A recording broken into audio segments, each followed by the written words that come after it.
ನಮಸ್ಕಾರ, ವಿವಿಸಿ ನ್ಯೂಸ್ಗೆ ಸ್ವಾಗತ. ನಾನು ತುಳಸಿ ಹರೀಶ್. ಇದು ಈ ಕ್ಷಣದ ಹೆಡ್ಲೈನ್ಸ್.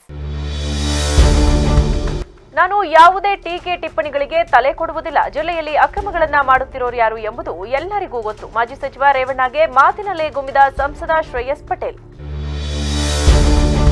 ಪೆಟ್ರೋಲ್ನಲ್ಲಿ ನೀರು, ಸಾಮಾಜಿಕ ಜಾಲತಾಣದಲ್ಲಿ ವಿಡಿಯೋ ವೈರಲ್. ಇದೆಲ್ಲ ಅಸಾಧ್ಯ ಎಂದು ಬಂಕ್ ಮ್ಯಾನೇಜರ್ ಸ್ಪಷ್ಟನೆ. ಚಾಲಕನ ನಿಯಂತ್ರಣ ತಪ್ಪಿದ ಪರಿಣಾಮ ಕೆರೆಗೆ ಕಾರು ಪಲ್ಟಿ, 3 ಪ್ರಾಣಾಪಾಯದಿಂದ ಪಾರು, ತಪ್ಪಿದ ಭಾರೀ ಅನಾಹುತ. ನಾಗತವಳ್ಳಿ ಪಾರ್ಕ್ ವಿಚಾರದಲ್ಲಿ ನನ್ನ ಪಾತ್ರ ಇಲ್ಲ, ಅಕ್ರಮವೂ ನಡೆದಿಲ್ಲ. ನಾನು ಎಂದಿಗೂ ಕಾನೂನುಬದ್ಧವಾಗಿ ಕೆಲಸ ಮಾಡುತ್ತೇನೆ. ಅಕ್ರಮ ಯಾರು ಮಾಡುತ್ತಿದ್ದಾರೆ ಎಂಬುದು ಇಡೀ ಜಿಲ್ಲೆಗೆ ಗೊತ್ತಿದೆ ಎಂದು ಮಾಜಿ ಸಚಿವ ಎಚ್.ಡಿ. ರೇವಣ್ಣ ವಿರುದ್ಧ ಸಂಸದ ಶ್ರೇಯಸ್ ಪಟೇಲ್ ವಾಗ್ದಾಳಿ ನಡೆಸಿದ್ದಾರೆ. ನಗರದ ಎಂಪಿ ಕಚೇರಿಯಲ್ಲಿ ಇಂದು ಸಾರ್ವಜನಿಕರ ಅಹವಾಲು ಸ್ವೀಕರಿಸಿದ ಬಳಿಕ ಮಾತನಾಡಿದ ಅವರು, ನಾಗತವಳ್ಳಿ ಪಾರ್ಕ್ ಜಾಗ ಖಾಸಗಿಯವರ ಪಾಲಾಗಲು ಎಂಪಿ ಅವರ ಕೈವಾಡ ಇದೆ ಎಂಬ ರೇವಣ್ಣ ಆರೋಪಕ್ಕೆ ಖಾರವಾಗಿ ಪ್ರತಿಕ್ರಿಯಿಸಿದ ಅವರು, ನಾನು ಸಂಸದನಾದಾಗ ಸತ್ಯ, ಪ್ರಾಮಾಣಿಕತೆ ಬಗ್ಗೆ ಪ್ರಮಾಣ ವಚನ ಸ್ವೀಕಾರ ಮಾಡಿ ಜವಾಬ್ದಾರಿಯುತ ಸಂಸದ ಸ್ಥಾನದಲ್ಲಿ ಇದ್ದುಕೊಂಡು ಪ್ರಾಮಾಣಿಕವಾಗಿ ಕೆಲಸ ಮಾಡುತ್ತಿದ್ದೇನೆ. ಅದೇ ರೀತಿ ನನ್ನ ಬಗ್ಗೆ ಮಾತನಾಡುವವರು ಕೂಡ ಪ್ರಾಮಾಣಿಕತೆ ಉಳಿಸಿಕೊಳ್ಳಲಿ. ನಾಗತವಳ್ಳಿ ಪಾರ್ಕ್ ವಿಚಾರ ಕೆಐಎಡಿಬಿ ಹಾಗೂ ಗ್ರಾಮಸ್ಥರ ನಡುವೆ ಕಳೆದ ಅನೇಕ ದಿನಗಳಿಂದ ಹಗ್ಗಜಗ್ಗಾಟ ನಡೆಯುತ್ತಿದೆ. ಕಾನೂನಿನ ಪರಿಮಿತಿಯಲ್ಲಿ ಸೂಕ್ತವಾಗಿ ಪರಿಶೀಲಿಸಿ ಕ್ರಮ ಕೈಗೊಳ್ಳಲು ಸೂಚನೆ ನೀಡಿದ್ದೇನೆ. ಅದರಂತೆ ಅಧಿಕಾರಿಗಳು ಮಾಡುತ್ತಾರೆ. ಸಾಕ್ಷಿ ಆಧಾರಗಳಿಲ್ಲದೆ ಈ ರೀತಿಯ ಹೇಳಿಕೆಗಳನ್ನು ನೀಡಬಾರದು. ನಾನು ಎಂದಿಗೂ ಬಡವರ, ನೊಂದವರ ಪರ ಕೆಲಸ ಮಾಡುವವನು. ಆದರೆ ಗ್ರಾಮೀಣ ಭಾಗದ ಮುಗ್ಧ ಜನರನ್ನ ದಿಕ್ಕು ತಪ್ಪಿಸುವ ಕೆಲಸಗಳನ್ನು ಅವರು ಮಾಡುತ್ತಿದ್ದಾರೆ ಎಂದ ಅವರು, ಜನರಿಗೆ ತಪ್ಪು ಮಾಹಿತಿ ನೀಡಿ ಒಬ್ಬರಿಂದ ಒಬ್ಬರಿಗೆ ಎತ್ತಿಕಟ್ಟುವ ಕೆಲಸವನ್ನ ಅವರು ಮಾಡುತ್ತಿದ್ದಾರೆ ಎಂದರು. ಹೀಗೆ ಜನ ಏನೇ ಸಮಸ್ಯೆ ಇದ್ರು ಇಂಥ ದಿನ ಬನ್ನಿ ಅಂತ, ಅದೇ ರೀತಿ ಇವತ್ತು ಬಂದಿದ್ದೀನಿ. ನಮ್ಮ ಜಿಲ್ಲೆಯಲ್ಲಿ ಏನೋದು ತುಂಬಾ ಸಮಸ್ಯೆಗಳಿದ್ದಾವೆ. ವೈಯಕ್ತಿಕವಾಗಿ ಪಾಪ ಜಮೀನು ವಿಷಯದಲ್ಲಾಗಿರ್ಬೋದು, ಎಲ್ಲ ಇಲಾಖೆಯಲ್ಲಿ ಸಣ್ಣ ಪುಟ್ಟ ಸಮಸ್ಯೆ ಇದೆ. ಅದನ್ನ ಬಗೆಹರಿಸೋ ಕೆಲಸವನ್ನು ನಾನು ಮಾಡ್ತಿದ್ದೀನಿ. ಖಂಡಿತ ವಾರದಲ್ಲಿ ಕನಿಷ್ಠ 2 ಬಾರಿ ಬರಬೇಕಂತ ಇದೆ. ಆದರೆ ಖಂಡಿತ ಒಂದೊಂದು ಸಲ ಸರ್ಕಾರಿ ರಜೆ ಬಂದುಬಿಡುತ್ತೆ, ಒಂದೊಂದು ಸಲ ಅದು ಏನೋ ಬೇರೆ ಸರ್ಕಾರಿ ಕಾರ್ಯಕ್ರಮ ಬಂದುಬಿಡ್ತದೆ, ಇಲ್ಲ ಮಂತ್ರಿಗಳ ಕಾರ್ಯಕ್ರಮ, ಇಲ್ಲ ನಂದು ಯಾವುದೋ ಒಂದು ಸಭೆ ಉಳ್ಕೊಂಡ್ಬಿಡ್ತದೆ. ಹಾಗಾಗಿ ಅವನು ಬರೋಕ್ಕಾಗದೇ ಇರೋ ದಿವಸ ಹೀಗೆ ಮಧ್ಯದಲ್ಲಿ ಒಂದಿನ ಇದು ಕೊಟ್ಟು ಬರ್ತಾಯಿದ್ದೀನಿ. ಸಂಸದನಾಗಿ ಆಯ್ಕೆ ಮಾಡಿದರೆ ಜವಾಬ್ದಾರಿ ಜಾಸ್ತಿ ಇದೆ. ನಾನು ಯಾವುದೇ ಟೀಕೆ ಟಿಪ್ಪಣಿಗಳಿಗೆ ಉತ್ತರ ಕೊಡೋಲ್ಲ. ಏನಿದ್ರು ಅಭಿವೃದ್ಧಿ ಮಾಡಿ ತೋರಿಸುವಂಥ ಕೆಲಸ ನಾನು ಮಾಡ್ತೀನಿ. ಅಲ್ಲ, ಅದಕ್ಕೆ ಸಾಕ್ಷಿ ಪುರಾವೆ ಬೇಕು. ನಾನು ಯಾವತ್ತಿದ್ರೂ ಬಡವ್ರ ಪರ, ರೈತರ ಪರ. ನಾನು ಈ ಥರ ಸುಮ್ಮನೆ ಅವ್ರು ಹೇಳೋದಕ್ಕೆಲ್ಲ ಏನು ಗೊತ್ತಾ, ಜನರಲ್ಲಿ ತಪ್ಪು ಮಾಹಿತಿ ಕೊಟ್ಟು ಎತ್ಕಟ್ಟ ಕೆಲಸ ಮಾಡ್ತಾರೆ, ಅದನ್ನು ಬಿಡಬೇಕು. ನಾನಾಗಲಿ ಯಾರಾಗಲಿ ಎತ್ಕಟ್ಟ ಕೆಲಸ ಮಾಡಬಾರ್ದು. ಏನು ಕಾನೂನು ಬದ್ದು ಜನ ಪಾಪ ಮುಗ್ದಿರ್ತಾರೆ. ಗ್ರಾಮೀಣ ಭಾಗದ ಜನ ತುಂಬ ಮುಗ್ದಿರ್ತಾರೆ. ನಾನು ಹೇಳಿದ್ರು ಏನು ನಂಬ್ತಾರೆ, ನೀವೇನು ಹೇಳಿದ್ರು ಅದನ್ನು ನಂಬ್ತಾರೆ. ಆದರೆ ಅವು ಜನಗಳನ್ನು ದುರುಪಯೋಗ ಪಡಿಸ್ಕೊಳ್ಳೋ ಕೆಲಸನ ನಾವು ಮಾಡಬಾರ್ದು. ರಾಜಕಾರಣಿಗಳು ಆ ರೀತಿ ಮಾಡ್ತಾ ಇದ್ದಾರೆ. ನಾನು ಯಾವತ್ತೂ ಯಾರನ್ನೂ ದುರುಪಯೋಗ ಪಡಿಸ್ಕೊಳ್ಳಲ್ಲ. ಅಲ್ಲ, ಸುಳ್ಳಲ್ಲ. ಅಲ್ಲಿ ನೀವು ಪಾಪ ಇವತ್ತು ಅಲ್ಲಿ ಲೋಕಲ್ ಅವ್ರನ್ನೇ ಕೇಳಿ. ರೈತರನ್ನ ಅವಾಚ್ಯ ಶಬ್ದಗಳಿಂದ ನಿಂದಿಸಿರುವ ಶಾಸಕ ಕೋನರೆಡ್ಡಿ ಕೂಡಲೇ ರೈತರ ಕ್ಷಮೆಯಾಚಿಸಬೇಕು, ಇಲ್ಲದಿದ್ದಲ್ಲಿ ಆತನ ಮುಖಕ್ಕೆ ಕಂಡಲ್ಲಿ ಮಸಿ ಬಳಿಯುತ್ತೇವೆ ಎಂದು ಕರ್ನಾಟಕ ರಾಜ್ಯ ರೈತ ಸಂಘಟನೆಗಳ ಮಹಾಕೂಟದ ರಾಜ್ಯ ವರಿಷ್ಠರಾದ ಎಂಗಲಗುಪ್ಪೆ ಕೃಷ್ಣೇಗೌಡ ಎಚ್ಚರಿಸಿದರು. ಸುದ್ದಿಗೋಷ್ಠಿಯಲ್ಲಿಂದು ಮಾತನಾಡಿದ ಅವರು, ಅಣ್ಣಿಗೇರಿ ಪಟ್ಟಣದ ಸರ್ಕಾರಿ ಉಗ್ರಾಣದಲ್ಲಿ ಬೀಜ ಕಳ್ಳತನ ಪ್ರಕರಣದಲ್ಲಿ ಸರಿಯಾಗಿ ತನಿಖೆಯಾಗಬೇಕು ಎಂದು ಪ್ರತಿಭಟನೆ ನಡೆಸುತ್ತಿದ್ದ ರೈತ ನಾಯಕರಿಗೆ ಕಾಂಗ್ರೆಸ್ ಪಕ್ಷದ ಶಾಸಕ ಎನ್ಎಚ್ ಕೋನರೆಡ್ಡಿ ಅವಾಚ್ಯ ಶಬ್ದ ಉಪಯೋಗಿಸಿ ಆವಾಜ್ ಹಾಕಿರುವುದು ಇಡೀ ರಾಜ್ಯದ ರೈತರು ಖಂಡಿಸುತ್ತಾರೆ. ಅಖಿಲ ಕರ್ನಾಟಕ ರೈತ ಸಂಘಟನೆಯ ಮಹಾಕೂಟದ ಮಹಿಳಾ ವಿಭಾಗದ ರಾಜ್ಯಾಧ್ಯಕ್ಷರಾಗಿರುವ ಮಹಾದೇವಿ ಹುಯಿಲಗೋಳ ಇವರ ನೇತೃತ್ವದಲ್ಲಿ ಅಣ್ಣಿಗೇರಿಯಲ್ಲಿ ನಡೆಯುತ್ತಿದ್ದ ಪ್ರತಿಭಟನಾ ಸ್ಥಳಕ್ಕೆ ಮನವಿ ಸ್ವೀಕರಿಸಲು ಆಗಮಿಸಿದ್ದ ನವಲಗುಂದ ಕ್ಷೇತ್ರದ ಶಾಸಕ ಎನ್ಎಚ್ ಕೋನರೆಡ್ಡಿ ಮನವಿ ಪತ್ರ ಪಡೆಯುವ ವೇಳೆ ಸೀಮಿತ ಕಳೆದುಕೊಂಡ ರೀತಿಯಲ್ಲಿ ವರ್ತನೆ ಮಾಡಿ ರೈತ ಮುಖಂಡರನ್ನ ಅವಾಚ್ಯ ಶಬ್ದಗಳಿಂದ ನಿಂದಿಸಿರುವುದು ಅಕ್ಷಮ್ಯ ಅಪರಾಧವಾಗಿದೆ ಎಂದರು. ಒಕ್ಕೂಟದ ಮಹಾ ಸಂಘಟನೆಗಳ ವತಿಯಿಂದ ನವಲಗುಂದ ಕಾನ್ಸ್ಟಿಟ್ಯೂನ್ಸಿ ಅಣ್ಣಿಗೇರಿ ತಾಲೂಕಿನಲ್ಲಿ ರೈತರು ಒಂದು ಕಾರ್ಯಕ್ರಮವನ್ನು ಇಟ್ಕೊಂಡಿರ್ತಾರೆ. ಬಿತ್ತನೆ ಬೀಜ ಕಳ್ಳತನ ಆಗಿರ್ತದೆ. ಆ ಥರದಲ್ಲಿ ಈ ಸರ್ಕಾರ ಬಿತ್ತನೆ ಬೀಜ ಕಳ್ಳತನ ಮಾಡಿರೋಂಥವ್ರನ್ನ ಕಂಡುಹಿಡಿಬೇಕು, ಜೊತೆಗೆ ಒಳ್ಳೆ ಕ್ವಾಲಿಟಿ ಪದಾರ್ಥವನ್ನು ಕೊಡಬೇಕು ಅಂತ ನಮ್ಮ ರೈತರು ಒತ್ತಾಯ ಮಾಡಿ ಅಹೋರಾತ್ರಿ ಸತ್ಯಾಗ್ರಹವನ್ನು ಮಾಡ್ತಿರ್ತಾರೆ. ಆ ಸಂದರ್ಭದಲ್ಲಿ ಮೆಮೊಂಡಮ್ನ ಇಸ್ಕೊಳ್ಳಿಕ್ಕೆ ಬಂದಂಥ ಅಲ್ಲಿಯ ಶಾಸಕರು ಕೋನರೆಡ್ಡಿಯವರು ರೈತರಿಗೂ ಅವ್ರಿಗೂ ವಾಗ್ವಾದ ಆಗಿ ನಮ್ಮ ರೈತ ಮುಖಂಡರಿಗೆ ಅವ್ಯಾಚ್ಯ ಶಬ್ದ ಮತ್ತು ಸೂಳೆ ಮಗ ಅನ್ನೋ ಒಂದು ಪದವನ್ನು ಬಳಸಿ ಇಡೀ ರಾಜ್ಯಕ್ಕೆ ಜಾಹೀರಾಗಿರುತ್ತದೆ. ಈ ರಾಜ್ಯದಲ್ಲಿ, ಈ ದೇಶದಲ್ಲಿ ನ್ಯಾಯಾಂಗ ಮತ್ತು ಕಾರ್ಯಾಂಗ ಶಾಸಕಾಂಗನೇ ಈ ಮಟ್ಟಕ್ಕೆ ಹೋದ್ಮೇಲೆ ನಮ್ಮಂಥ ರೈತರು ಏನಾಗಬೇಕು, ಮೂಢಾತ್ಮರು ಏನಾಗಬೇಕು, ಶಾಸಕಾಂಗನೇ ಬೇಲಿನೆದ್ದು ಹೊಲ ಮೇದ ಮೇಲೆ ಅವರೇ ಓಪನ್ ಆಗಿ ಅವ್ಯಾಚ ಶಬ್ದ ಬಳಸಿ ಸೂಳೆ ಮಗ ಅಂತ ಅಂದಮೇಲೆ ಒಬ್ಬ ಶಾಸಕರು ನಾವು ಪಬ್ಲಿಕ್ ಏನು ಮಾಡಬೇಕು, ಈ ದೇಶಕ್ಕೆ ಅನ್ನ ಕೊಡುವಂಥ ಒಬ್ಬ ರೈತನಿಗೆ. ಪತ್ರಿಕಾಗೋಷ್ಠಿಯಲ್ಲಿ ಜಿಲ್ಲಾಧ್ಯಕ್ಷ ದಯಾನಂದ್, ನಾಗವೇಡಿ, ನಾಗೇಶ್, ಪಟೇಲ್, ರವೀಶ್, ಶಿವಕುಮಾರ್, ವೀರಣ್ಣ, ಜಯಶೀಲ, ಮಂಗಳ, ನಾಗರಾಜು ಇನ್ನಿತರರಿದ್ದರು. ಕಳೆದ ರಾತ್ರಿ ಬೇಲೂರು ತಾಲೂಕಿನ ಅರಿಹಳ್ಳಿ ಪಟ್ಟಣದ ಪೆಟ್ರೋಲ್ ಬಂಕ್ನಲ್ಲಿ ಪಲ್ಸರ್ ಬೈಕ್ಗೆ ನೀರು ಮಿಶ್ರಿತ ಪೆಟ್ರೋಲ್ ಹಾಕಿದ್ದಾರೆ ಎಂದು ಆರೋಪಿಸಿ ಆಕ್ರೋಶಗೊಂಡ ಕೆಲ ಯುವಕರು ವಿಡಿಯೋವನ್ನು ಚಿತ್ರೀಕರಿಸಿ ಸಾಮಾಜಿಕ ಜಾಲತಾಣದಲ್ಲಿ ಹರಿದಾಡಲು ಬಿಟ್ಟಿದ್ದು, ಇದೆಲ್ಲ ಅಸಾಧ್ಯ ಎಂದು ಬಂಕ್ ಮ್ಯಾನೇಜರ್ ಸ್ಪಷ್ಟನೆ ನೀಡಿದ್ದಾರೆ. ಬುಧವಾರ ರಾತ್ರಿ ಸುಮಾರು 8 ಗಂಟೆಗೆ ಅರೇಹಳ್ಳಿ ಪಟ್ಟಣದ ಪೆಟ್ರೋಲ್ ಬಂಕ್ನಲ್ಲಿ ತನ್ನ ಪಲ್ಸರ್ ಬೈಕ್ಗೆ ಪೆಟ್ರೋಲ್ ತುಂಬಿಸಿ ಕೆಲ ದೂರ ಪ್ರಯಾಣಿಸುತ್ತಿದ್ದಂತೆ ರಸ್ತೆ ಮಧ್ಯೆ ಕೆಟ್ಟು ನಿಂತ ಬೈಕನ್ನು ಪರಿಶೀಲಿಸುವಾಗ ಪೆಟ್ರೋಲ್ ಟ್ಯಾಂಕ್ನಲ್ಲಿ ನೀರು ಮಿಶ್ರಿತವಾಗಿರುವುದು ಮೇಲ್ನೋಟಕ್ಕೆ ಕಂಡುಬಂದಿದ್ದು, ಬೈಕನ್ನು ವಾಪಸ್ಸು ಪೆಟ್ರೋಲ್ ಬಂಕ್ ಬಳಿ ತಂದು ಬಂಕ್ ಸಿಬ್ಬಂದಿಗೆ ತೋರಿಸುವ ಮೂಲಕ ಖಚಿತಪಡಿಸಿ ದ್ವಿಚಕ್ರ ವಾಹನದ ಮಾಲೀಕರು ತನ್ನ ಆಕ್ರೋಶವನ್ನ ವಿಡಿಯೋ ಚಿತ್ರೀಕರಿಸಿ ವಿವಿಧ ವಾಟ್ಸ್ಆಪ್ ಗ್ರೂಪ್ಗಳಿಗೆ ಹರಿದಾಡಲು ಬಿಟ್ಟಿದ್ದರು. ಈ ಬಗ್ಗೆ ಪೆಟ್ರೋಲ್ ಬಂಕ್ನ ಮ್ಯಾನೇಜರ್ ಗೋಪಿನಾಥ್ ಮಾತನಾಡಿ, ನಮ್ಮ ಬಂಕ್ನಲ್ಲಿ ದಿನನಿತ್ಯ ಸಾವಿರಾರು ಲೀಟರ್ ಪೆಟ್ರೋಲ್ ಹಾಗೂ ಡೀಸೆಲ್ ಮಾರಾಟವಾಗುತ್ತಿದ್ದು, ಇಲ್ಲಿಯವರೆಗೆ ನಮಗೆ ತಿಳಿದ ಮಟ್ಟಿಗೆ ಇಂತಹ ಸನ್ನಿವೇಶ ನಿರ್ಮಾಣವಾಗಿಲ್ಲ. ಭೂಮಿಯ ತಳಮಟ್ಟದ ಪೆಟ್ರೋಲ್ ಶೇಖರಣಾ ಟ್ಯಾಂಕ್ಗೆ ನೀರು ಮಿಶ್ರಣವಾಗಲು ಸಾಧ್ಯವೇ ಇಲ್ಲ. ಒಂದು ವೇಳೆ ಆದರೂ ಸಾವಿರಾರು ವಾಹನಗಳಲ್ಲಿ ತಿಳಿದು ಬರಬೇಕಿತ್ತು. ನಾವು ಪ್ರತಿನಿತ್ಯ ಪೆಟ್ರೋಲ್ ಹಾಗೂ ಡೀಸೆಲ್ನ ಗುಣಮಟ್ಟವನ್ನ ಡಿಜಿಟಲ್ ಮಾಪನದಲ್ಲಿ ಪರಿಶೀಲಿಸಿ ದಾಖಲಿಸುತ್ತೇವೆ ಎಂದರು. ಏನೋ ಹೋಗ್ಬೇಕಾರೆ ಏನೋ ಗಾಡಿ ಇದಾಯ್ತಂತೆ, ಜರ್ಕ್ ಹೊಡಿತಂತೆ. ಆವಾಗ ಏನಕ್ಕೆ ಅಂತ ಹೇಳ್ಬಿಟ್ಟು ವಾಪಸ್ ಬಂದ್ಬಿಟ್ಟು ಪೆಟ್ರೋಲ್ ತೆಗೆದು ನೋಡಿದಾಗ ಪೆಟ್ರೋಲಲ್ಲಿ ನೀರು ಮಿಕ್ಸ್ ಆಗಿಬಿಟ್ಟು ಬಂದಿದೆ ಅಂತ ಹೇಳ್ಬಿಟ್ಟು ಇಲ್ಲಿ ಬಂದಿದ್ದಾರೆ ಗಲಾಟೆ ಮಾಡೋಕ್ಕೆ. ಆವಾಗ ಇಲ್ಲಿ ಪೆಟ್ರೋಲ್ ನಿಮ್ಮ ಬಂಕ್ ಪೆಟ್ರೋಲಲ್ಲೇ ಈ ಥರ ಆಗಿರೋದು ಅಂತ ಬಂದವರು ಗಲಾಟೆ ಮಾಡಿರೋದು. ಅದು ನಮ್ಮ ಹತ್ರ ವಾಟರ್ ಪೇಸ್ಟ್ ಅಂತ ಇರ್ತೀವಿ, ತೋರಿಸ್ತೀವಿ. ಇದ್ದ ತಕ್ಷಣ ಪಿಂಕ್ ಕಲರ್ ಆಗಿ ಚೇಂಜ್ ಆಗಿಬಿಡುತ್ತೆ. ಓಕೆ, ನೀರಿದ್ರೆ ಈ ಕಲರ್ ಬರುತ್ತೆ. ಚೇಂಜ್ ಮಾಡ್ತೀವಿ, ಚೆಕ್ ಮಾಡ್ತೀವಿ. ಚೆಕ್ ಮಾಡಿಬಿಟ್ಟು ಎಂಟ್ರಿ ಮಾಡ್ಬೇಕು ನಾವು.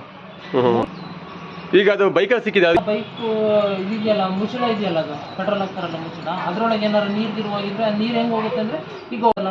ಬೆಳಿಗ್ಗೆ ಎಷ್ಟು ಜನ ತಗೋಗಿಲ್ಲ, ಕ್ಯಾನಲ್ ತಗೋಗಿದ್ದಾರೆ, ಗಾಡಿಗಳಿಗೆ ಎಷ್ಟು ವೆಹಿಕಲ್ಗಳಿಗೆ ಹಾಕಿದ್ದೀವಿ. ಆ ಥರ ಆಗಿದ್ರೆ ಒಂದು 10-15 ಗಾಡಿಗಾರ ಈ ಥರ ಬರ್ಬೇಕಾಯ್ತು ಕಂಪ್ಲೇಂಟು, ಈ ಥರ ಹಿಂಗೆ ಮಿಸ್ಸಿಂಗ್ ಹೊಡಿತೈತೆ. ಈಗ ಲೋಕಲ್ ಅವರೇ ತುಂಬ ಜನ ಹಾಕ್ಸ್ತಾರಲ್ಲ ಪೆಟ್ರೋಲು. ಈಗ ಯಾರಿಗಾರ ಮಿಸ್ಸಿಂಗ್ ಹೊಡೆದಿದ್ರೆ ಆ ಥರ ಬರೋರು. ಈಗ ಪೆಟ್ರೋಲ್ ತೆಗಿಸಿ ನೋಡಿದಾಗ ಹಿಂಗೆ ಗೊತ್ತಾಗ್ಬಿಡೋದಲ್ಲ. ಈಗ ಹೋಗ್ಬೋದು ಬೈಕ್ ಒಳಗೆ ನೀರು ಹೋಗಿದೆ.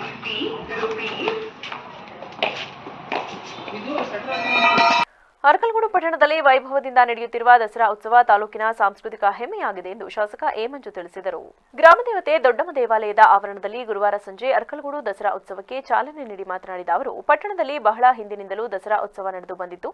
ಕಾರಣಾಂತರದಿಂದ ಕೆಲಕಾಲ ಸ್ಥಗಿತಗೊಂಡಿದ್ದ ಇದಕ್ಕೆ 24 ವರ್ಷಗಳ ಹಿಂದೆ ಮರುಚಾಲನೆ ನೀಡಿ ವೈಭವದಿಂದ ನಡೆಸಿಕೊಂಡು ಬರುತ್ತಿದ್ದು ರಾಜ್ಯಾದ್ಯಂತ ಗಮನ ಸೆಳೆದಿದೆ ಎಂದರು. 2025ಕ್ಕೆ ದಸರಾ ಉತ್ಸವಕ್ಕೆ ಮರುಚಾಲನೆ ನೀಡಿ 25 ವರ್ಷಗಳಾಗಲಿದ್ದು ಬೆಳ್ಳಿ ಹಬ್ಬದ ಕಾರ್ಯಕ್ರಮವನ್ನು ಅದ್ದೂರಿಯಾಗಿ ಆಚರಿಸಲು ಕ್ರಮ ವಹಿಸುತ್ತೇವೆ ಎಂದರು.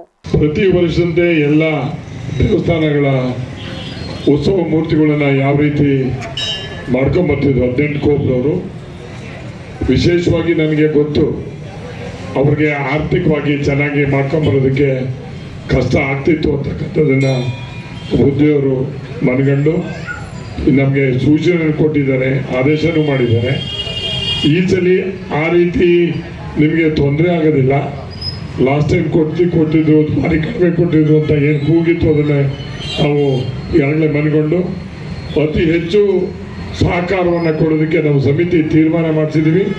ತಾವೆಲ್ಲರೂ ಕೂಡ ಆ ಸಮಿತಿ ದೇವಸ್ಥಾನದ ಒಂದು ಕೋಮಿನ ಎಲ್ಲ ಮುಖ್ಯಸ್ಥರುಗಳು ವಿಶೇಷವಾಗಿ ಮಾಡ್ಕೊಂಬರ್ಬೇಕು ಅಂತ ಹೇಳಿ, ಆಮೇಲೆ ಸಭಾಸದಕ್ಕೆ ಅದಕ್ಕೆ ಇಲ್ಲ, ಓನ್ಲಿ ಮೂತುಗಳಿಗೆ ಮಾತ್ರ ಅಂತಕ್ಕಂಥ ಹೇಳಿದ್ವಿ. ಬಹುಶಃ ಎಲ್ಲರೂ ಪಾಲ್ಗೊಂಡು ಮಾಡ್ತಕ್ಕಂಥದ್ದು ನಿಮ್ಮೆಲ್ಲರ ಜವಾಬ್ದಾರಿ.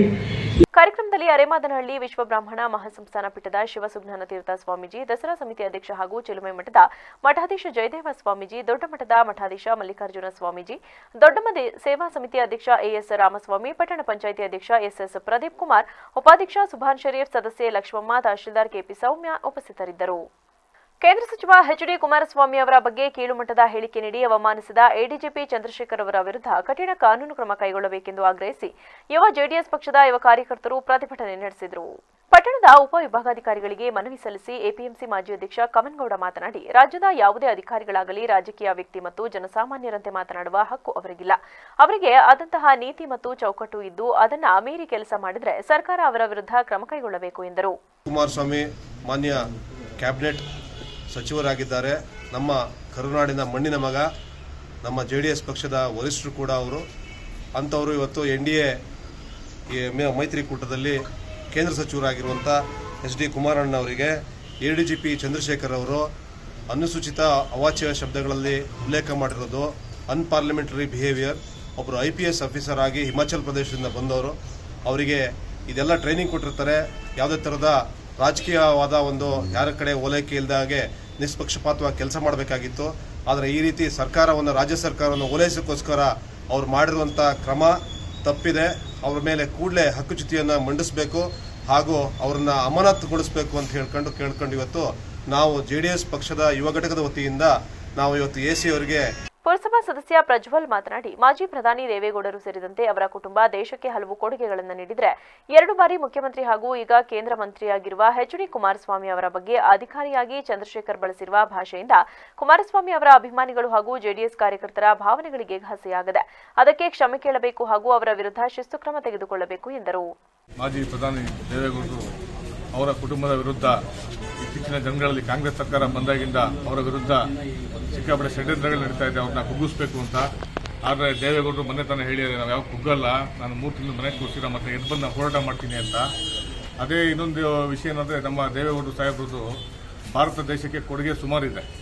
ಅದಲ್ಲದೆ ಕುಮಾರಣ್ಣ 2 ಸರಿ ಮುಖ್ಯಮಂತ್ರಿ ಆಗಿದ್ದಾರೆ, ಅವ್ರ ಕೊಡುಗೆ ಸುಮಾರಿದೆ. ನಮ್ಮ ರೇವಣ್ಣ ಸಾಹೇಬರು ಹಾಸನ ಜಿಲ್ಲೆಗೆ ಅವ್ರ ಕೊಡುಗೆ ಸಮೇತ ಸುಮಾರಿದೆ. ಈ ADGP ಚಂದ್ರಶೇಖರ್ ಅವರು ಕಾನೂನು ಕಾಪಾಡೋರು, ಅವರೇ ಈ ಥರ ಬರವಣಿಗೆ ಮುಖಾಂತರ ನಮ್ಮ ಕುಮಾರಣ್ಣನ ಒಂದು ಹಂದಿಗೆ ಹೋಲಿಸಿರ್ತಾರೆ. ಇದು ಭಾರಿ ಒಂದು ತಪ್ಪು ಅಂತ ಹೇಳ್ತಾ ಅವ್ರನ್ನ ಸಸ್ಪೆಂಡ್. ಪ್ರತಿಭಟನೆಯಲ್ಲಿ ಹೆಬ್ಬಸಾಲೆ ಗ್ರಾಮ ಪಂಚಾಯಿತಿ ಉಪಾಧ್ಯಕ್ಷ ದೇವರಾಜ್, ಗ್ರಾಮ ಪಂಚಾಯಿತಿ ಸದಸ್ಯ ಅರವಿಂದ, ಪುರಸಭಾ ಸದಸ್ಯ ಮೋಹನ್, ಪಕ್ಷದ ಮುಖಂಡರಾದ ವಡೂರ್ ಗಿರೀಶ್, ವಿಜಿ ಮಂಜುನಾಥ್, ಲೋಹಿತ್ ಸೇರಿದಂತೆ ಇನ್ನಿತರರಿದ್ದರು. ತಾಲೂಕಿನ ಕೆಂಚಮ್ಮನ ಹೊಸಕೋಟೆ ಹೋಬಳಿ ಮಗ್ಗೆ ಗ್ರಾಮ ಪಂಚಾಯಿತಿ ವ್ಯಾಪ್ತಿಗೆ ಸೇರಿದ ಮಠದ ಕುಪ್ಪಲು ಗ್ರಾಮದ ಕೆರೆಯ ಏರಿಯ ಮೇಲೆ ಚಾಲಕನ ನಿಯಂತ್ರಣ ತಪ್ಪಿ ಕಾರೊಂದು ಕೆರೆಗೆ ಉರುಳಿ ಬಿದ್ದಿರುವ ಘಟನೆ ಶುಕ್ರವಾರ ಮುಂಜಾನೆ ಸುಮಾರು 7 ಗಂಟೆ ಸಮಯದಲ್ಲಿ ನಡೆದಿದ್ದು, ಕಾರಿನಲ್ಲಿ ಚಾಲಕ ಸೇರಿ 3 ಯುವಕರು ಪ್ರಯಾಣಿಸುತ್ತಿದ್ದು ಅದೃಷ್ಟವಶಾತ್ ಪ್ರಾಣಾಪಾಯದಿಂದ ಪಾರಾಗಿದ್ದಾರೆ. ಫ್ರಾನ್ಸಿಸ್ ಚರ್ಚಿನ ಫಾದರ್ ಅನಿಲ್ ಪಾಯಸ್ ಅವರು ಮಾತನಾಡಿ, ಈ ರಸ್ತೆಯಲ್ಲಿ ಈ ರೀತಿಯ ದುರ್ಘಟನೆಗಳು ಅನೇಕ ಬಾರಿ ಮರುಕಳಿಸುತ್ತಿವೆ. ಈ ರಸ್ತೆಯಲ್ಲಿ 4 ಶಾಲಾ ವಾಹನಗಳು, ಶಾಲಾ ಮಕ್ಕಳು, ಕೂಲಿ ಕಾರ್ಮಿಕರು ಪ್ರತಿನಿತ್ಯ ಸಂಚಾರ ಮಾಡುತ್ತಿರುತ್ತಾರೆ. ಈ ರಸ್ತೆಯಲ್ಲಿ ಸೂಚನಾ ಫಲಕಗಳು ಸಹ ಇರುವುದಿಲ್ಲ. ಈಗಲಾದರೂ ಈ ಗ್ರಾಮಕ್ಕೆ ರಸ್ತೆ ಅಗಲೀಕರಣ ಮಾಡಿ ತಡೆಗೋಡೆ ನಿರ್ಮಿಸಿ ಮೂಲಭೂತ ಸೌಕರ್ಯ ಕಲ್ಪಿಸಿಕೊಡಬೇಕು ಎಂದರು.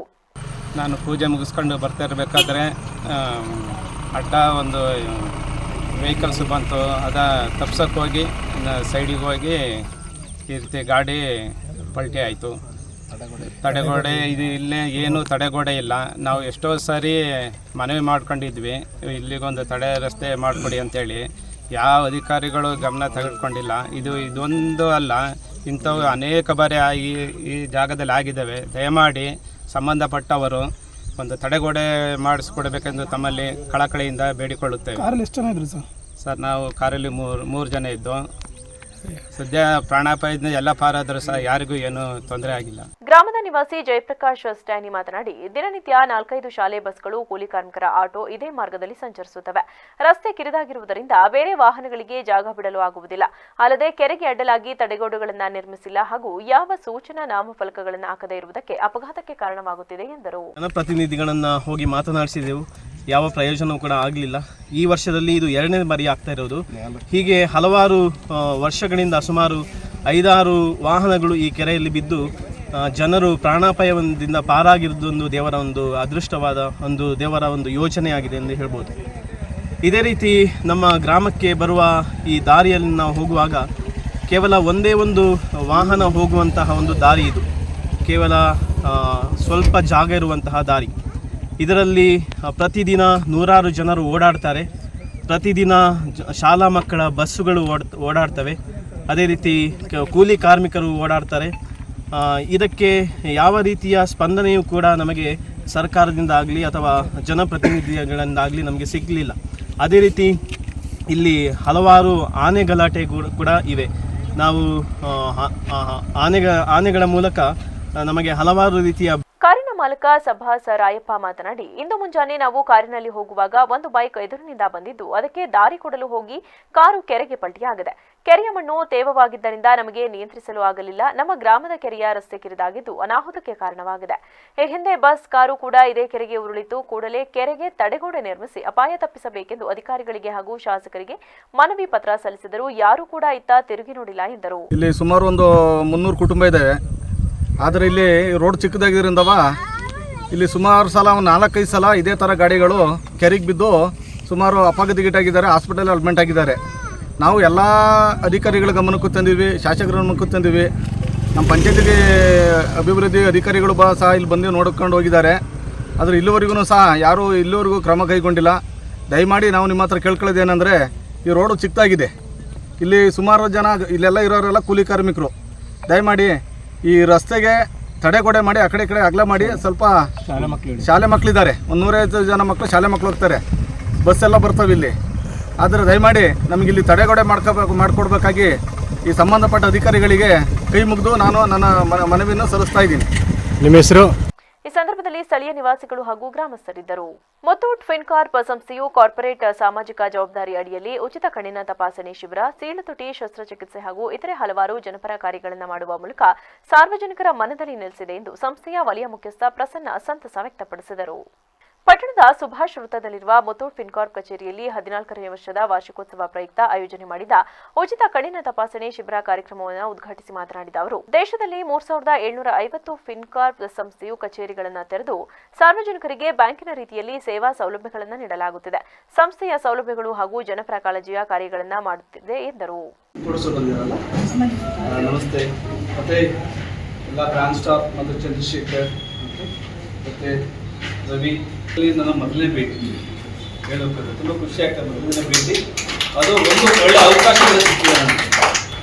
ಇವತ್ತು ನನ್ನ ಬೆಳಕಲ್ಲಿ ಹಿಡ್ಕೊಂಡು ಮಾಡ್ತಾ ಇದ್ದಾರೆ. ಇವತ್ತೊಂದು ಹೈ ಕ್ಯಾಂಪ್ ಆರ್ಗನೈಸ್ ಮಾಡಿದ್ದಾರೆ, ಅದು ತುಂಬ ಖುಷಿ ಕೊಡ್ತಾ ಇದ್ದಾರೆ. ಓಕೆ ಚಂದ್ರಶೇಖರ್, ತುಂಬಾ ಖುಷಿಯಾದ ವಿಚಾರ. ಹೇಳ್ಬೇಕಂದ್ರೆ ನನ್ನ ಕಂಪ್ನಿ ಬಗ್ಗೆ ಹೇಳ್ಬೇಕಂದ್ರೆ ನಾವೆಲ್ಲ ಹೈ ಕ್ಯಾಂಪೆಲ್ಲ CSR ಆಕ್ಟಿವಿಟೀಸ್ ಅಂತ ಹೇಳ್ತೀವಿ. ನಮ್ಮ ಕಂಪ್ನಿನಲ್ಲಿ ನಾವು ದೊಡ್ಡ ಲೆವೆಲ್ ಮಟ್ಟದಲ್ಲೂ ಸಹ CSR ಆಕ್ಟಿವಿಟೀಸ್ ಕಂಪ್ನಿ ಮಾಡ್ತೀವಿ. ಕ್ಲೆಫ್ಟ್ ಸರ್ಜರಿ, ಹಾರ್ಟ್ ರಿಲೇಟೆಡ್ ಎಲ್ಲ ಪ್ರತಿಯೊಂದು ಉನ್ನತ ಮಟ್ಟದಲ್ಲಿ ಸಹ ಮಾಡ್ತೀವಿ. ಕ್ಲೆಫ್ಟ್ ಸರ್ಜರಿ ಕೇಳಿರ್ಬೋದು, ಸೀಳುತುಟಿ ಇವೆಲ್ಲ ಬರ್ತಲ್ಲ, ಆ ಥರದ್ದು ದೊಡ್ಡ ದೊಡ್ಡ ಸರ್ಜರಿ ಮಾಡಿ, ಫ್ರೀ ಸರ್ಜರಿ ಮಾಡಿ ಎಲ್ಲ ಮಾಡಿರ್ತೀವಿ. ಸೊ ಇವನ್ ಕೆಲವು ಕಡೆ ಮನೆಗಳು ಕಟ್ಕೊಟ್ಟಿದ್ದಾರೆ ಕಂಪ್ನಿ. ಕಾರ್ಯಕ್ರಮದಲ್ಲಿ ಹಾಸನದ ಐದೃಷ್ಟಿ ಕಣ್ಣಿನ ಆಸ್ಪತ್ರೆಯ ತಾಂತ್ರಿಕ ತಂತ್ರಜ್ಞ ಮಹೇಶ್, ಮುತ್ತೂಟ್ ಫಿನ್ಕಾರ್ಪ್ ಸಂಸ್ಥೆಯ ವ್ಯವಸ್ಥಾಪಕ ಚಂದ್ರಶೇಖರ್, ಪ್ರಾದೇಶಿಕ ವ್ಯವಸ್ಥಾಪಕ ಜಯಚಂದ್ರ, ಕ್ಲಸ್ಟರ್ ವ್ಯವಸ್ಥಾಪಕ ರವಿಕುಮಾರ್, ಅಧಿಕಾರಿಗಳಾದ ತೇಜ, ತನುಜಾ, ಹೇಮಾ, ಉಮಾ ಮಹೇಶ್ ಇತರರಿದ್ದರು. ಚಾಮರಾಜನಗರ ಜಿಲ್ಲೆಯ ಕೊಳ್ಳೇಗಾಲ ತಾಲೂಕು ತನಗೆರೆ ಗ್ರಾಮ ಪಂಚಾಯಿತಿ ವ್ಯಾಪ್ತಿ ಪ್ರದೇಶಕ್ಕೆ ಬರುವ ಜಿನಕನಹಳ್ಳಿ ಗ್ರಾಮದಲ್ಲಿರುವ ಶ್ರೀ ಮಹದೇಶ್ವರ ಆವರಣದಲ್ಲಿ ತನಗೆರೆ ಗ್ರಾಮ ಪಂಚಾಯಿತಿ ಲೆಕ್ಕ ಪರಿಶೋಧನಾ ಗ್ರಾಮ ಸಭೆಯನ್ನು ಆಯೋಜಿಸಲಾಗಿತ್ತು. ಗ್ರಾಮ ಸಭೆಯಲ್ಲಿ ಗ್ರಾಮಸ್ಥರು ಸಮಸ್ಯೆಗಳನ್ನು ಹೊರಹಾಕುವ ಮೂಲಕ ತಮ್ಮ ಆಕ್ರೋಶ ವ್ಯಕ್ತಪಡಿಸಿದರು. ಕಾರಿಸಿದ್ದಪ್ಪಾಜಿ ಮಾತನಾಡಿ, ಧನಗೆರೆ ಗ್ರಾಮ ಪಂಚಾಯಿತಿಯಲ್ಲಿ ಮಹಾತ್ಮ ಗಾಂಧಿ ರಾಷ್ಟ್ರೀಯ ಗ್ರಾಮೀಣ ಉದ್ಯೋಗ ಖಾತ್ರಿ ಯೋಜನೆಯಡಿ ಯಾವ್ಯಾವ ಕಾಮಗಾರಿಗಳು ನಡೆದಿವೆ ಹಾಗೂ ಇನ್ನೂ ಯಾವ್ಯಾವ ಕಾಮಗಾರಿಗಳು ನಡೆಯಬೇಕಾಗಿದೆ ಎಂಬುದರ ಬಗ್ಗೆ ಗ್ರಾಮಸ್ಥರುಗಳಿಗೆ ಮಾಹಿತಿ ನೀಡಿ, ಇದುವರೆಗೂ ಗ್ರಾಮ ಪಂಚಾಯಿತಿ ವ್ಯಾಪ್ತಿಯಲ್ಲಿ ನಡೆದಿರುವ ಕಾಮಗಾರಿಗಳಲ್ಲಿ ಏನಾದರೂ ಲೋಪದೋಷಗಳು ಕಂಡುಬಂದಲ್ಲಿ ಗ್ರಾಮಸ್ಥರುಗಳು ಮಾಹಿತಿಯನ್ನು ತಲುಪಿಸಿದರೆ ಕಾಮಗಾರಿ ನಡೆಯುತ್ತಿರುವ ಸ್ಥಳವನ್ನು ಕೂಡಲೇ ಪರಿಶೀಲಿಸಿ ನಂತರ ಮುಂದಿನ ಕ್ರಮ ಕೈಗೊಳ್ಳಲಾಗುವುದೆಂದರು.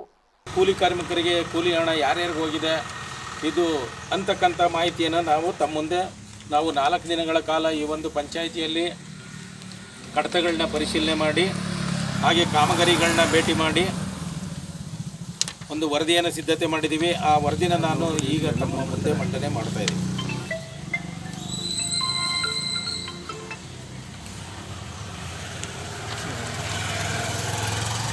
ಈ ಪಂಚಾಯಿತಿಯಲ್ಲಿ 1 ವರ್ಷದ ಅವಧಿಯಲ್ಲಿ ಪಂಚಾಯತ್ ವತಿಯಿಂದ 58 ಕಾಮಗಾರಿಗಳನ್ನು ನಿರ್ವಹಣೆ ಮಾಡಿದ್ದಾರೆ. 37,16,350 ರೂಪಾಯಿಗಳನ್ನು ಖರ್ಚು ಮಾಡಿದ್ದಾರೆ. ಹಾಗೆ ತೋಟಗಾರಿಕೆ ಇಲಾಖೆಯಿಂದ 23 ಕಾಮಗಾರಿಗಳನ್ನ ಮಾಡಿದ್ದಾರೆ. 8,07,754 ರೂಪಾಯಿಗಳನ್ನ ಮಾಡಿದ್ದಾರೆ. ರೇಷ್ಮೆ ಇಲಾಖೆಯಿಂದ 2 ಕಾಮಗಾರಿಗಳಾಗಿದೆ. 60,708 ರೂಪಾಯಿಗಳನ್ನ ಖರ್ಚು ಮಾಡಿದ್ದಾರೆ. ಕೃಷಿ ಇಲಾಖೆಯಿಂದ 3 ಕಾಮಗಾರಿಗಳನ್ನ. ಇದೇ ಸಂದರ್ಭದಲ್ಲಿ ಗ್ರಾಮ ಪಂಚಾಯಿತಿ ಅಧ್ಯಕ್ಷೆ ಲೀಲಾವತಿ, ಉಪಾಧ್ಯಕ್ಷ ನಟರಾಜ್, ಸಾಮಾಜಿಕ ಲೆಕ್ಕ ಪರಿಶೋಧನಾಧಿಕಾರಿ ಸಿದ್ದಪ್ಪಾಜಿ, ಮಹಿಳಾ ಮತ್ತು ಮಕ್ಕಳ ಕಲ್ಯಾಣ ಅಭಿವೃದ್ಧಿ ಇಲಾಖೆ ಪೂರ್ಣಿಮಾ, ಗ್ರಾಮ ಪಂಚಾಯಿತಿ ಅಭಿವೃದ್ಧಿ ಅಧಿಕಾರಿ ಕಮಲ್ ಹಾಗೂ ಗ್ರಾಮ ಪಂಚಾಯಿತಿ ಸದಸ್ಯರುಗಳಾದ ಸುನೀತಾ, ರವೀಶ್, ಯೋಗೇಶ್, ಸುನಿಲ್, ನಂಜುಂಡ ಹಾಗೂ ಧರಣಗೆರೆ ಗ್ರಾಮ ಪಂಚಾಯಿತಿ ವ್ಯಾಪ್ತಿಗೆ ಬರುವ ಗ್ರಾಮಸ್ಥರುಗಳು ಕಾರ್ಯಕ್ರಮದಲ್ಲಿ ಭಾಗವಹಿಸಿದ್ದರು. ವರದಿ ಜಿ ಸ್ಯಾಮ್ಯುಯಲ್, ವಿವಿಸಿ ನ್ಯೂಸ್, ಚಾಮರಾಜನಗರ ಜಿಲ್ಲೆ. ಭಟ್ಕಳ ತಾಲೂಕಿನ ಪುರಸಭೆ ವ್ಯಾಪ್ತಿಯಲ್ಲಿ ನಗರೋತ್ಥಾನ ಯೋಜನೆಯಲ್ಲಿ ಮಂಜೂರಾದ ಕಾಮಗಾರಿಗಳನ್ನು ಸೂಕ್ತ ಸಮಯದಲ್ಲಿ ಮುಗಿಸದೆ ವಿಳಂಬ ನೀತಿಯನ್ನು ಅನುಸರಿಸುತ್ತಿರುವ ಗುತ್ತಿಗೆದಾರರ ವಿರುದ್ಧ ಸೂಕ್ತ ಕ್ರಮ ಕೈಗೊಳ್ಳುವಂತೆ ಆಗ್ರಹಿಸಿ ಸಾರ್ವಜನಿಕರು ಪುರಸಭೆ ಮುಖ್ಯಾಧಿಕಾರಿ ನೀಲಕಂಠ ಮೇಸರ್ ಅವರಿಗೆ ಮನವಿ ಪತ್ರ ಸಲ್ಲಿಸಿದರು. ನಗರೋತ್ಥಾನ ಯೋಜನೆಯಡಿಯಲ್ಲಿ ಸೋನಾರಕೇರಿಯಿಂದ ಅರಸರಕೇರಿ ರಸ್ತೆಗೆ ಡಾಂಬರೀಕರಣ ಮಾಡಲು ಅನುದಾನ ಬಿಡುಗಡೆಯಾಗಿ 2 ವರ್ಷ ಕಳೆದರೂ ಕಾಮಗಾರಿ ಪ್ರಾರಂಭಿಸಿಲ್ಲ. ಇದರಿಂದಾಗಿ ಸಾರ್ವಜನಿಕರಿಗೆ ಹದಗೆಟ್ಟು ಹೋದ ರಸ್ತೆಯಲ್ಲಿ ಓಡಾಟ ದುಸ್ತರವಾಗಿದೆ. ಅರಸಕೇರಿಯಲ್ಲಿ ಈ ಹಿಂದೆ ನಿರ್ಮಾಣ ಮಾಡಿದ ಕಾಂಕ್ರೀಟ್ ರಸ್ತೆಯು ತೀರಾ ಕಳಪೆ ಮಟ್ಟದಲ್ಲಿದೆ. ಒಳಚರಂಡಿ ನವೀಕರಣ ಕಾಮಗಾರಿಯು ಅವೈಜ್ಞಾನಿಕವಾಗಿ ಕಳಪೆ ಗುಣಮಟ್ಟದಲ್ಲಿ ನಿರ್ಮಾಣ ಮಾಡಿದ್ದರಿಂದ ಮಳೆಗಾಲದ ಸಂದರ್ಭದಲ್ಲಿ ಒಳಚರಂಡಿಯಿಂದ ನೀರು ಹೊರಬಂದು ರಸ್ತೆಯ ಮೇಲೆ ಹರಿಯುವುದಲ್ಲದೆ ಅಕ್ಕಪಕ್ಕದ ಕುಡಿಯುವ ನೀರಿನ ಬಾವಿಗಳಿಗೂ ಸೇರಿ ನೀರು ಮಲಿನಗೊಳ್ಳುತ್ತಿದೆ ಎಂದರು.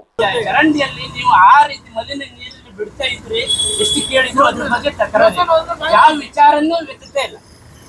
ಯಾಕೆ ಜೀವಂತ ಇದೆಯೋ ಇಲ್ವೋ ಅನ್ನುವಂತ ನಮ್ಗೆ ಸ್ಪಷ್ಟನೆ ಆಗ್ಬೇಕು. ಯಾಕೆಂದ್ರೆ ನಾವೆಲ್ಲ ಕೊಡ್ತಿದ್ವಿ. ಈಗ ನೋಡಿ 1 ವರ್ಷ ಆಯ್ತು ನಗರೋತ್ಥಾನದ ಕಾಮಗಾರಿ ಆಗಿ ಅವ್ರ ಇವ್ರದ್ದು ಮನೆಗೆ ಪಿಚಿಂಗ್ ಮಾಡ್ಲಿಕ್ಕೆ 1.5-2 ವರ್ಷ ಹಿಂದಿನ ಕೊಟ್ಟಿದ್ದಾರೆ. ಈಗೇನು ಮನೆ ಬಿದ್ದು ಹೋದ್ಮೇಲೆ ಪಿಚಿಂಗ್ ಮಾಡ್ಬೇಕಂತ ಹೇಳಿದ್ರೆ ಹೇಗೆ? ಈಗ ನೀವು ಹೇಳಿದ ಪ್ರಕಾರ ಇದು ನಗರೋತ್ಥಾನದ ಅಂತ ಹೇಳಿ, ಈಗ ಕೂಡಲೇ ಅದ್ರ ಬಗ್ಗೆ ನೀವು ಜಿಲ್ಲಾಧಿಕಾರಿಗಳು ನೀಡ್ತಿರೋ ಏನೋ ಗೊತ್ತಿಲ್ಲ. 1 ವಾರದ ಒಳಗಡೆ ನಮಗೆ ಸ್ಪಷ್ಟವಾಗಿ ಮಾಹಿತಿ ಬರಬೇಕು. ಸ್ಪಷ್ಟವಾಗಿ ನಮ್ಗೆ ಅದ್ರ ಬಗ್ಗೆ ತಿಳಿಸಿ. ಇಲ್ಲ ಅಂತ ಹೇಳಿದ್ರೆ ನಾವು 3 ವಾರ್ಡ್ನವರು ಸೇರಿ ಟೋಟಲ್ ಭಟ್ಕಳ ಎಲ್ಲ ನಾವು ಯೂತ್ ಕ್ಲಬ್ಬಿಗೂ ಮನವಿ ಕೊಟ್ಕೊಂಡು ಟೋಟಲ್ ಭಟ್ಕಳ ಬಂದು ನಾವು ಪುರಸಭೆ ಮುತ್ತಿಗೆ ಹಾಕ್ತೀವಿ, ಪುರಸಭೆ ಚಾವಿ ಹಾಕ್ತೀವಿ ನಾವು. ಯಾಕೆಂದ್ರೆ ನೀವು ಮಾಡ್ತಾ ಇರೋ ಕೆಲಸ ನೋಡಿದ್ರೆ ನಮ್ಗೆ. ಈ ಸಂದರ್ಭದಲ್ಲಿ ವೆಂಕಟೇಶ್ ನಾಯಕ್, ಶ್ರೀಕಾಂತ್ ನಾಯಕ್, ಪಾಂಡು ನಾಯಕ್ ಮತ್ತಿತರರು ಹಾಜರಿದ್ದರು. ವರದಿ ಲೋಕೇಶ್ ನಾಯಕ್, ವಿವಿಸಿ ನ್ಯೂಸ್, ಭಟ್ಕಳ. ರಾಜ್ಯದ ಮುಖ್ಯಮಂತ್ರಿಗಳ ಮೇಲೆ ಕೋರ್ಟ್ ತನಿಖೆಗೆ ಆದೇಶಿಸಿದ ಮೇಲೆ ತಮ್ಮ ಸ್ಥಾನಕ್ಕೆ ರಾಜೀನಾಮೆ ನೀಡಿ ಸಮರ್ಥವಾಗಿ ತನಿಖೆ ಎದುರಿಸಬೇಕೆಂದು ವರ್ಣ ವಿಧಾನಸಭಾ ಕ್ಷೇತ್ರದ ಬಿಜೆಪಿ ಪರಾಜಿತ ಅಭ್ಯರ್ಥಿ ಹಾಗೂ ಹಿರಿಯ ಮುಖಂಡ ತೋಟದಪ್ಪ ಬಸವರಾಜು ಆಗ್ರಹಿಸಿದರು. ಪಟ್ಟಣದ ತಮ್ಮ ಕಚೇರಿಯಲ್ಲಿ ಸುದ್ದಿಗಾರರೊಂದಿಗೆ ಮಾತನಾಡಿದ ಅವರು, ಮೈಸೂರು ದಸರಾ ಉದ್ಘಾಟನೆ ಸಂದರ್ಭದಲ್ಲಿ ಜೆಡಿಎಸ್ನ ಮಾಜಿ ಸಚಿವರು ಹಾಲಿ ಶಾಸಕರು ಆದಂತಹ ಜಿಟಿ ದೇವೇಗೌಡರು ಮುಖ್ಯಮಂತ್ರಿ ಸಿದ್ದರಾಮಯ್ಯರವರು ರಾಜೀನಾಮೆ ನೀಡುವ ಅವಶ್ಯಕತೆ ಇಲ್ಲ, ರಾಜ್ಯದಲ್ಲಿ ಎಫ್ಐಆರ್ ದಾಖಲಾಗಿರುವ ಎಲ್ಲಾ ರಾಜಕಾರಣಿಗಳು ರಾಜೀನಾಮೆ ನೀಡಿದ್ದಾರೆಯೇ ಎಂದು ಪ್ರಶ್ನಿಸಿರುವುದು ಅವರ ಮುತ್ಸದಿ ರಾಜಕಾರಣಕ್ಕೆ ಶೋಭೆ ತರುವಂತಹದ್ದಲ್ಲ ಎಂದರು. ವರದಿ M Nagendra Kumar, ವಿವಿಸಿ news, T Narasipura. ಈ ರೀತಿ ಹೇಳಿರುವಂಥದ್ದು ಖಂಡನೀಯ. ರಾಜ್ಯದ ಮುಖ್ಯಮಂತ್ರಿಗಳು ಅವ್ರ ಮೇಲೆ ಕೋರ್ಟು ತನಿಖೆ ಕೊಟ್ಟ ಮೇಲೆ ಅವರು ಅದನ್ನು ಸಮರ್ಥವಾಗಿ ರಾಜೀನಾಮೆ ಕೊಟ್ಟು ಎದುರಿಸಬೇಕು. ಅದು ಇರ್ತಕ್ಕಂಥದ್ದು ಕಾನೂನು. ಯಾಕೆ ಅಂತ ಹೇಳಿದ್ರೆ ಈಗ ಬೇರೆಯವರು ರಾಜೀನಾಮೆ ಕೊಟ್ಟಿದ್ದಾರೆ ಅಂತ ಹೇಳ್ತಾರೆ. ಈಗ ಈ ಕಾಂಗ್ರೆಸ್ನವರಾಗಲಿ ಜಿಟಿ ದೇವೇಗೌಡರಾಗಲಿ ಪುಂಖಾನುಪುಂಖವಾಗಿ ಸಿದ್ದರಾಮಯ್ಯನವ್ರ ಬಗ್ಗೆ ಅಷ್ಟೊಂದು ಮಾತಾಡ್ತಾರಲ್ಲ ಇವ್ರುಗಳು, ಅಷ್ಟೊಂದು ಇದಿರೋಂಥವ್ರು ರಾಜೀನಾಮೆ ಕೊಟ್ಟು ತನಿಖೆ ಎದುರಿಸೋದಕ್ಕೆ ಯಾಕೆ ಇವ್ರಿಗೆ ಭಯ? ಮತ್ತು ರಾಜ್ಯದಲ್ಲಿ ಯಾರೋ ಮಾಡದೇ ಇದ್ದಂಥ ಒಂದು ಕೆಲಸಗಳನ್ನ ಇವ್ರು ಮಾಡ್ಕೊಂಡು, ಅಂದರೆ ಇವ್ರ ಮೇಲೆ ತನಿಖೆ ಆಗಬಾರ್ದು, ಅಂದರೆ ಇವ್ರು ಕಳ್ಳರು ಅಂತ ಅವರೇ ಸಾಬೀತು ಮಾಡ್ಕೊತವ್ರೆ. ಸಚಿವ ಸಂಪುಟದಲ್ಲಿ ಯಾವುದೇ ಪರ್ಮಿಷನ್ ಇಲ್ಲದೆ CBI ತನಿಖೆಗೆ ಬರಬಾರ್ದು ಅಂತ ಕಾನೂನು ಮಾಡ್ಕೊಂಡ್ರು. ಯಾಕೆ ಮಾಡ್ಕೊಂಡ್ರು? ಸೊ ಇವರು ದೊಡ್ಡ ಕಳ್ಳರು.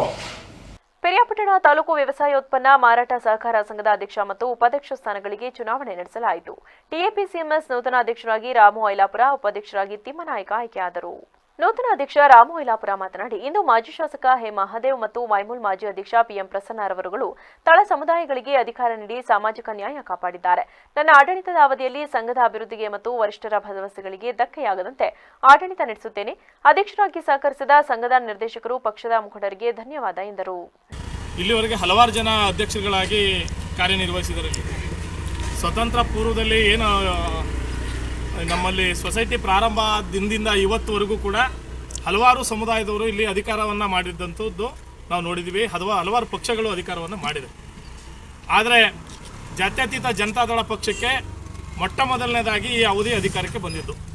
ಹಿಂದೆ ಹೊಂದಾಣಿಕೆ ಮೇಲೆ ಆಗ್ತಾಯಿತ್ತು. ಈ ಸರಿ ಪ್ರತ್ಯೇಕವಾಗಿ ಪಕ್ಷದಿಂದ ಅಧಿಕಾರವನ್ನು ಹಿಡಿಯುವಂಥ ದಿನ ಬಂದಾಗ ಇದು ಅವಕಾಶ ಆಗಿದ್ದಂಥದ್ದು ಈ ಅವಧಿನಲ್ಲಿ ಪ್ರಾರಂಭದಲ್ಲಿ ಮಾನ್ಯ ನಮ್ಮ ಪಕ್ಷದ ಹೈಕಮಾಂಡು, ನಮ್ಮೆಲ್ಲರ ಮುಖಂಡರು, ನಾಯಕರು ಆದಂಥ ಕೆ ಮಾದೇವಣ್ಣವರು, ಮಾಜಿ ಶಾಸಕರಾದಂಥ ಮಾದೇವಣ್ಣವರು ಮತ್ತು ಅವರ ಸುಪುತ್ರರಾದಂಥ ಪ್ರಸನ್ನವರು, ಅವ್ರು ಇವತ್ತೇನಾರು ಒಂದು ತಳ ಸಮುದಾಯ, ಒಂದು ಬಡ ಕುಟುಂಬದಿಂದ ಬಂದು ಅತ್ಯಂತ ಎತ್ತರಕ್ಕೆ ಅವರು ಬೆಳೆಯಲಿಕ್ಕೆ. ಈ ಈ ಸಂದರ್ಭದಲ್ಲಿ ನಿರ್ದೇಶಕರುಗಳಾದ ಜವರಪ್ಪ ಕುಮಾರ್, ನಾಗೇಂದ್ರ, ಸುನೀತಾ, ಸರ್ವಮಂಗಳ, ತಿಮ್ಮೇಗೌಡ, ವಿಜಯ್, ಜಲೇಂದ್ರ, ಕಾರ್ಯದರ್ಶಿ ಕಲಾವತಿ, ಮುಖಂಡರುಗಳಾದ ಕಿರಂಗೂರು ಮಹದೇವ್, ಲೋಕೇಶ್, ಐಲಾಪುರ, ಕುಮಾರ್, ಕರಡಿಪುರ ಸೇರಿದಂತೆ ಇತರರು ಹಾಜರಿದ್ದರು. ವರದಿ Ashok S, VVC news, Piriyapatna.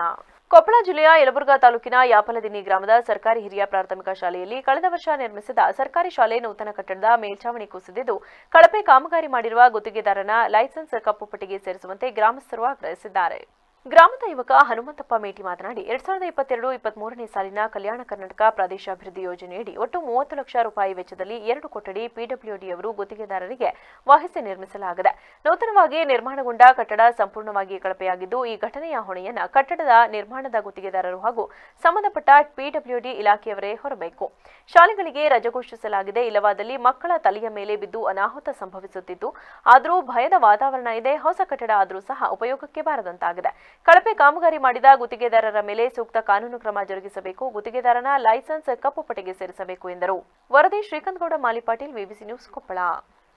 2022-23ನೇ ಸಲ ಕಲ್ಯಾಣ ಕರ್ನಾಟಕ ಅಭಿವೃದ್ಧಿಯಲ್ಲಿ ಶಾಲೆಯಲ್ಲಿ ಮಾಡಿರ್ತಾರೆ. ಆದರೆ ಕ್ಯೂರಿಂಗ್ ಆಗಿಲ್ಲ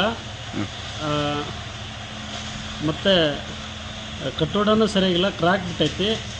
ಇದು 15 ಲಕ್ಷ ರೂಪಾಯಿ ಇದ್ದರೆ ಇದ್ರಾಗ ಒಂದು 5 ಲಕ್ಷ ರೂಪಾಯಿ ವರ್ಕ್ ಕೂಡ ಆಗಿಲ್ಲ. ಬೇಜವಾಬ್ದಾರಿಯಿಂದ ವರ್ಕ್ ಮಾಡಿದಾರಂತ. ಈಗ ಶಾಲೆ ಮಕ್ಕಳಲ್ಲಿದ್ದರೆ ಅನಾಹುತಕ್ಕೀಡಾಕತ್ತೆ. ಏನೋ ಒಂದು ಇವತ್ತು ಸಾಲ ರಜೆ ಇದ್ದ ಕಾರಣಕ್ಕೆ ಮಕ್ಕಳು ತಪ್ಪಿಸ್ಕೊಂಡಿದ್ದಾವೆ. ಏನಾಗಿದೆ ರೀ ಇದು? ವರ್ಕ್ ಸರಿ ಇಲ್ಲ ಸರ್, ಕ್ಯೂರಿಂಗ್ ಇಲ್ಲ, ಆಮೇಲೆ ಕಟ್ಟಡ ಸರಿ ಇಲ್ಲ. 15 ಲಕ್ಷ ರೂಪಾಯಿದಾಗ 5 ಲಕ್ಷ ರೂಪಾಯಿ ಕೂಡ ಇದು ವರ್ಕ್ ಮಾಡಿಲ್ಲ. ಮೇನ್ ಚಣಿವಿ ಕುಸಿದು ಬಿದ್ದೈತೆ ರೀ. ಮಕ್ಕಳಿದ್ರೆ ಇವತ್ತು ಮಕ್ಕಳಿಗೆ ಭಾಳ ಅನಾಹುತ ಆಗೋದು. ಏನೋ ನಮ್ಮ ಅದೃಷ್ಟ ಇವತ್ತು ರಜೆ ಇದ್ದ ಕಾರಣಕ್ಕೆ ಮಕ್ಕಳು ಇವತ್ತಿಲ್ಲ. ಮಕ್ಕಳಿದ್ದರೆ ಅನಾಹುತಕ್ಕೀಡಾಗೋದು. ಮೇಲ್ ಚಣಿವಿ ಕುಸಿದು ಬಿದ್ದೈತೆ ಸರ್. ನೋಡಿ, ಇಲ್ಲಿ ನೋಡ್ರಿ, ಮ್ಯಾಲೆ ನೋಡ್ರಿ, ಇದೆಲ್ಲ ಆಗಿರೋದು. ಕೊನೆಯಲ್ಲಿ ಮತ್ತೊಮ್ಮೆ ಹೆಡ್ಲೈನ್ಸ್. ನಾನು ಯಾವುದೇ ಟೀಕೆ ಟಿಪ್ಪಣಿಗಳಿಗೆ ತಲೆ ಕೊಡುವುದಿಲ್ಲ. ಜಿಲ್ಲೆಯಲ್ಲಿ ಅಕ್ರಮಗಳನ್ನ ಮಾಡುತ್ತಿರೋರು ಯಾರು ಎಂಬುದು ಎಲ್ಲರಿಗೂ ಗೊತ್ತು. ಮಾಜಿ ಸಚಿವ ರೇವಣ್ಣಗೆ ಮಾತಿನಲ್ಲೇ ಗುಮ್ಮಿದ ಸಂಸದ ಶ್ರೇಯಸ್ ಪಟೇಲ್. ಪೆಟ್ರೋಲ್ನಲ್ಲಿ ನೀರು, ಸಾಮಾಜಿಕ ಜಾಲತಾಣದಲ್ಲಿ ವಿಡಿಯೋ ವೈರಲ್. ಇದೆಲ್ಲ ಅಸಾಧ್ಯ ಎಂದು ಬಂಕ್ ಮ್ಯಾನೇಜರ್ ಸ್ಪಷ್ಟನೆ. ಚಾಲಕನ ನಿಯಂತ್ರಣ ತಪ್ಪಿದ ಪರಿಣಾಮ ಕೆರೆಗೆ ಕಾರು ಪಲ್ಟಿ, 3 ಪ್ರಾಣಾಪಾಯದಿಂದ ಪಾರು, ತಪ್ಪಿದ ಭಾರೀ ಅನಾಹುತ. ಕ್ಷಣ ಕ್ಷಣದ ಸುದ್ದಿಗಾಗಿ ನೋಡ್ತಾ ಇರಿ ವಿವಿಸಿ ಟಿವಿ, ಸತ್ಯದ ಕಡೆ ನಮ್ಮ ನಡೆ.